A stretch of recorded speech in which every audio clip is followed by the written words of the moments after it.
Olá, meus queridos, sejam muito bem-vindos ao canal Instituto Red. Meu nome é Bárbara Valente, eu sou cardiologista e aqui a gente sempre traz uma cardiologia aplicada ao seu dia a dia, para te ajudar no plantão, mas também no consultório. E hoje, queridos, eu quero trazer uma pergunta para vocês. Eu tenho certeza que essa dúvida já passou na cabeça de vocês, a gente vai resolver isso hoje.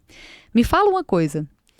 Olha para cá, para essa tela agora, e me fala, dentro dessas três possibilidades aqui, dentro dessas três lesões, qual dessas lesões tem maior risco de infarto? Fala para mim. Essa primeira lesão de 30%, a segunda do meio de 65% ou a de 90%? Por que eu estou te perguntando isso? Porque eu tenho certeza que já passou na sua mente em algum momento de que, olha, eu acho que a que tem maior chance de infartar é a de 90%. Sabe por quê? Porque essa placa vai progredindo, progredindo, progredindo, até que ela oclui 100% o lúmen, né, da artéria coronária e assim o paciente infarta. Será que é assim que ocorre o infarto? Não é assim. Gente, deixa eu explicar para vocês algo que eu tenho certeza que se você nunca ouviu falar nisso, isso vai mudar o teu conceito de síndrome coronariana crônica e síndrome coronariana aguda. Olha só, queridos, a história natural da doença aterosclerótica é exatamente o que vocês estão vendo aqui nesse slide. Eu tenho a formação da placa aterosclerótica através do protagonista dessa placa, da formação, que são os níveis de LDL, que simplesmente ele vai entrar na camada íntima e vai começar a formar essa placa. Através de um processo inflamatório, vai ter migração de células musculares, vai ter calcificação e vai formar esse centro lipídico, com uma porção ali mais central, com centro necrótico também. E a capa fibrótica é o que vai recobrir essa placa. Queridos, à medida que essa placa vai avançando, o que é isso? Como que ela chega nessa placa maior ali, com mais ou menos uns 80% de obstrução? Queridos, são microrrupturas assintomáticas. Essa plaquinha aqui vai sofrendo microrrupturas assintomáticas e, de repente, o que acontece? Vai ter a calcificação de volta. Ela vai simplesmente se curar, vai ter a calcificação em cima e ela vai progredindo e vai aumentando de tamanho. Essa é a história natural da síndrome coronariana crônica. Eu vou tendo microrrupturas assintomáticas, seguido de cicatrização, levando à progressão dessa placa. Perfeito?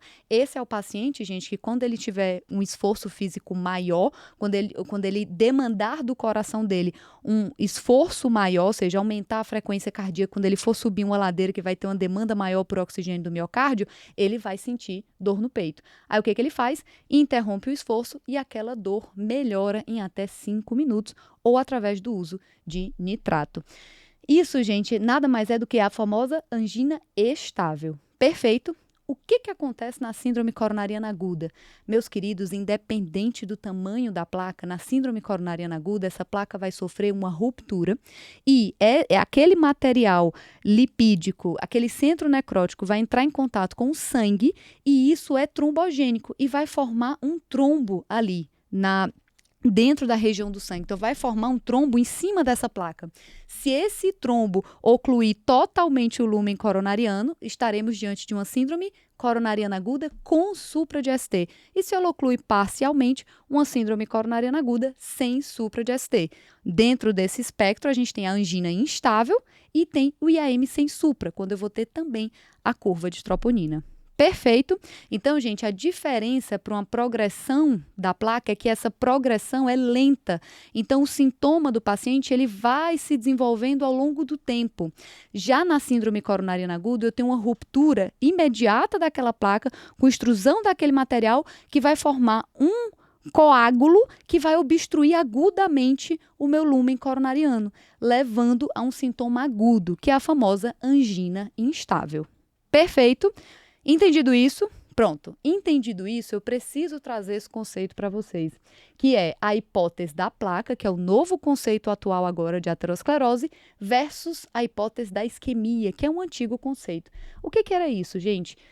Antigamente, alguns bons anos atrás, ali na década de 80, década de 90, a gente acreditava principalmente, né, até muito baseado nos estudos de cirurgia de revascularização, que o que de fato levava ao aumento de MACE, né, que são desfechos cardiovasculares duros, seja infarto, AVC, morte cardíaca mesmo, né, de causa cardiovascular, a gente acreditava que o principal responsável por esses eventos era de fato a isquemia.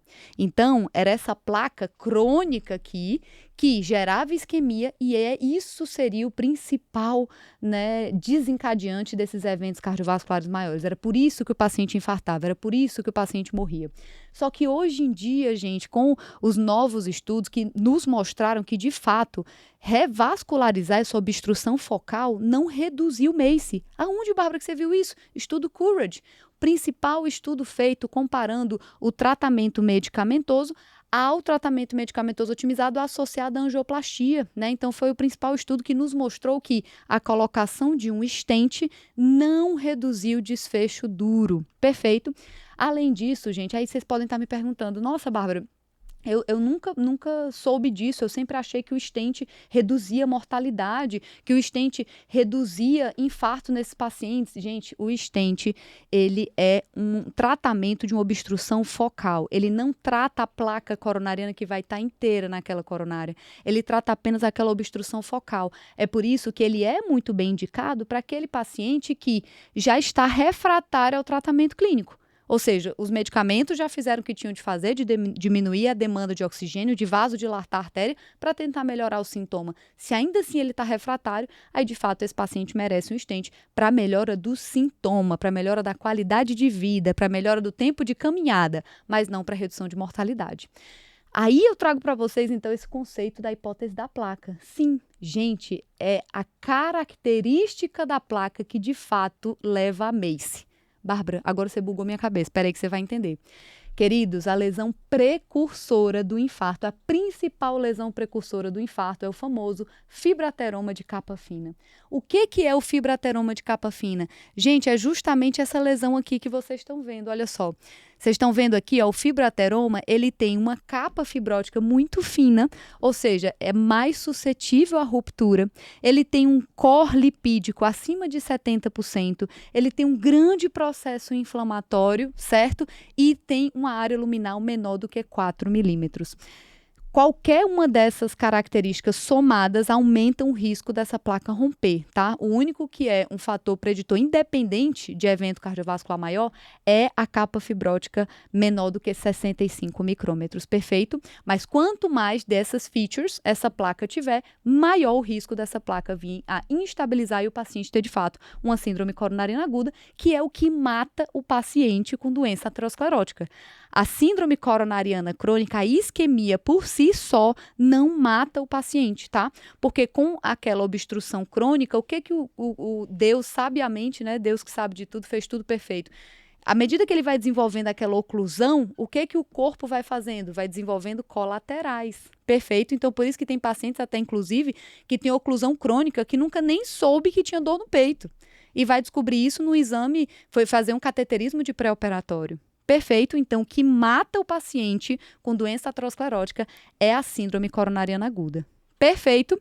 Então, o que vai mudar desfecho na síndrome coronariana crônica? O que muda desfecho? É evitar que o paciente tenha síndrome coronariana aguda. E como é que você vai fazer isso? Estabilizando essa placa. Bárbara, o que estabiliza a placa? O stent? Stent não estabiliza a placa. Stent não reduz mortalidade, a não ser na síndrome coronariana aguda, que a gente já tem vários estudos muito bem estabelecendo que, de fato, a reperfusão imediata no paciente com obstrução 100% ali do lúmen coronariano na síndrome coronariana aguda com supra de ST reduz mortalidade. Na síndrome coronariana crônica, não. O que muda a mortalidade na síndrome coronariana crônica? Mudar a característica dessa placa. E como que eu mudo a característica dessa placa? Calcificando ela. É assim que você vai estabilizar essa placa. Qual é o principal agente que vai fazer com que eu tenha uma calcificação dessa placa? A estatina. Inclusive, gente, se você fizer uma angiotomografia de coronárias do seu paciente, antes de começar a usar a estatina, ele já tiver algum tipo de placa, se você for fazer uma angiotomografia 4 semanas depois de ter começado a estatina, você já vai perceber que vai ter um aumento da calcificação daquela placa. E o fato de ter calcificado não significa que aumentou a extensão da doença arterial coronariana, não. Isso é um bom sinal, significa que estabilizou aquela placa, tá? Então, gente, a estatina, por isso que a grande revolução no tratamento da síndrome coronariana crônica é de fato o tratamento medicamentoso. É isso que muda MACE, tá? Então, estatina que vai calcificar essa placa e o AS para justamente evitar essas micro-rupturas assintomáticas com formação de coágulo, calcificação, nova micro-ruptura, tá? Então, é o AS, tá? Que a gente faz para todo paciente como prevenção secundária, após ter tido uma síndrome coronariana aguda, ele vai usar para o resto da vida o AS. Após ter colocado um stent eletivamente, vai usar o resto da vida o AS. Após ter feito uma cirurgia de revascularização, mas Bárbara, ele não infartou. Ele tem doença arterial coronariana manifesta, fez uma cirurgia de revascularização, vai usar o AS o resto da vida. Perfeito? Bárbara, e nos pacientes que nunca infartaram, que não colocaram stent, que não fizeram cirurgia de revascularização, mas eu fiz ali uma angiotomografia, eu fiz um cateterismo por conta de um pré-operatório e vi que ele tem uma plaquinha de 60% na artéria descendente anterior. Tem indicação de usar o AS estatina? Com certeza, meus queridos. Com nível de indicação um pouquinho menor, o AS, tá?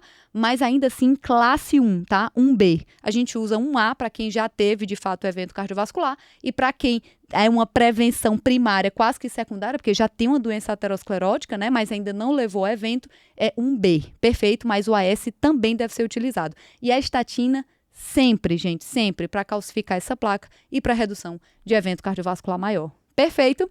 Queridos, espero que vocês tenham gostado dessa discussão. Só queria trazer um pouquinho aí sobre a aterosclerose para vocês. Se vocês tiverem alguma dúvida, coloca aqui nos comentários desse vídeo que eu faço questão de responder, tá certo? Se ainda não segue a gente, já segue a gente aqui, porque toda semana sai vídeo novo no canal com dicas práticas para você só aplicar no seu dia a dia.